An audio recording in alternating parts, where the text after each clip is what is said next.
So what's up, Man Church? We are back together for day 6 of this week's Morning Manna. We have covered a lot of ground over the last 5 days in terms of all that Jesus accomplished on our behalf. We are able to be recipients of his righteousness by nothing we did on our own. You know, I was reading through the Bible reading plan recently, and I came across a couple of verses that just hit me like a ton of bricks, you know, obviously in a good way.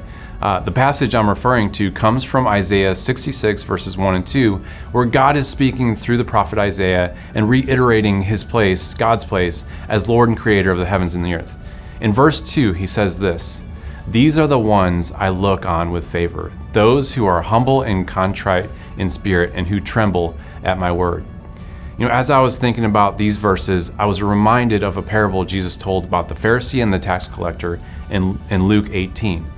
Here, Jesus paints a picture of two individuals with drastically different self-perceptions.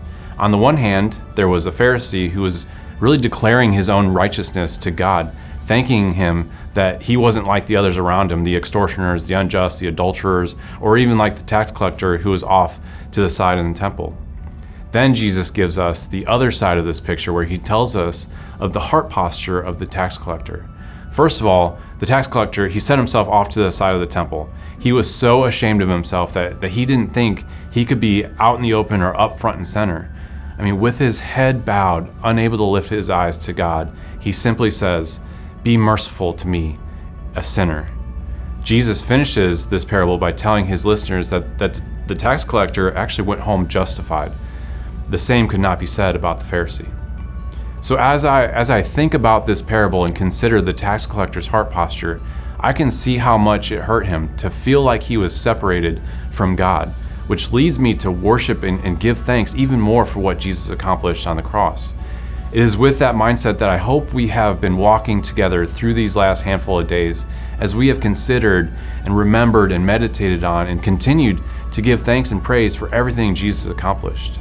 The atonement that occurred through Jesus' life, crucifixion, resurrection, secured so many benefits and diverted an incomprehensible amount of eternal wrath and suffering.